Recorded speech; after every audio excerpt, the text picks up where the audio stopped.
Hi everyone, welcome to Katharine's Creatures. This is a series where I get to talk a little bit about and touch base upon various mythological creatures, beasts, beings, and the like pulled from lore worldwide. And I always like to preface by saying I am not a linguist, so if I mispronounce anything, I do apologize in advance. I try my best.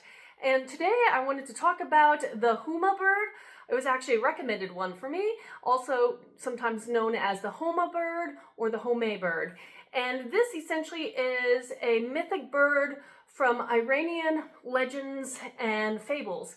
And as I say repeatedly in this series, this particular creature, as so many others, has a wide variety of variations amid the lore that you find, but most agree across the board that the Huma bird is one of its core properties is that it never lands upon the earth.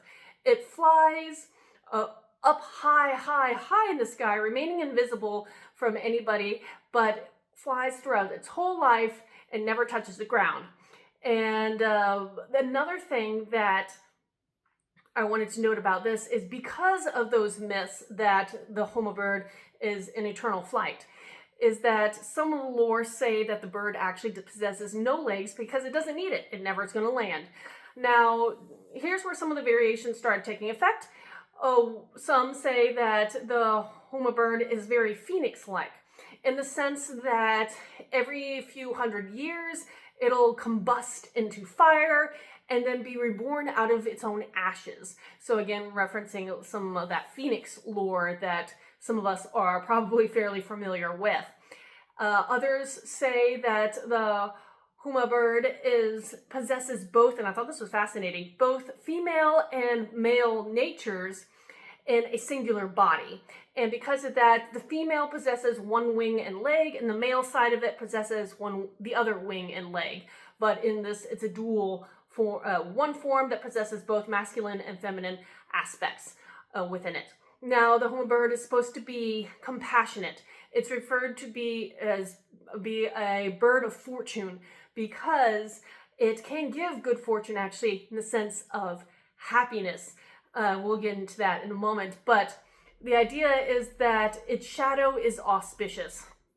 And for those who are very, very, very, very lucky to glimpse that shadow, the idea is that they, for the rest of their lives, will be happy. So that is fantastic. It's a very positive entity that we talk about here.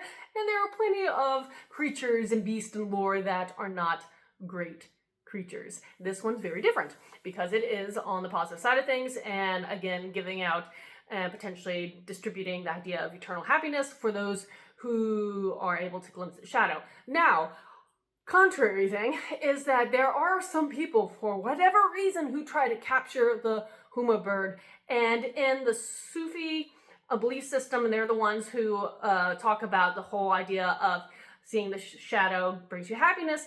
In their mind, it is just kind of unheard of. It's hard for them to wrap their heads around anybody ever trying to capture the bird. But they do note that the bird can never be captured alive. And if you are trying to attempt to do so, most likely you're going to kill it. And the person who kills the bird is going to be cursed with 40 days of death. And so that is the downside for trying to capture and then accidentally or purposely killing the Huma bird. You are condemned to 40 days of eternal death. Now, this bird has been around for so long, and there are a variety of people who write about it. Ottoman poetry talk about the bird of being a bird of paradise. It pops up in Persian literature and Turkish literature as well. So it's not just constrained to Iranian myth, though that is its origin. And again, was kind of very fascinated deep diving into this because one of the books they referenced, I'm trying to remember the name of the book, I think it was called The Birds of Paradise, but I could be incorrect. Pretty sure that's the one from the Persian literature side of things. I actually have it on one of my bookshelves to be read. And so it's kind of fascinating to me that one of the texts that refer to this mythic creature I have, but I have yet to read it, so we shall see in the near future when I get to that book. Okay, before I ramble any further, I am excited about learning something new. I always take recommendations, so if you have a mythological creature, entity, beast beings, etc. that you would love for me to feature in one of these, let me know. Post them in the comments below, reach out to me on any of my other social media, and until next time, everyone, Skål.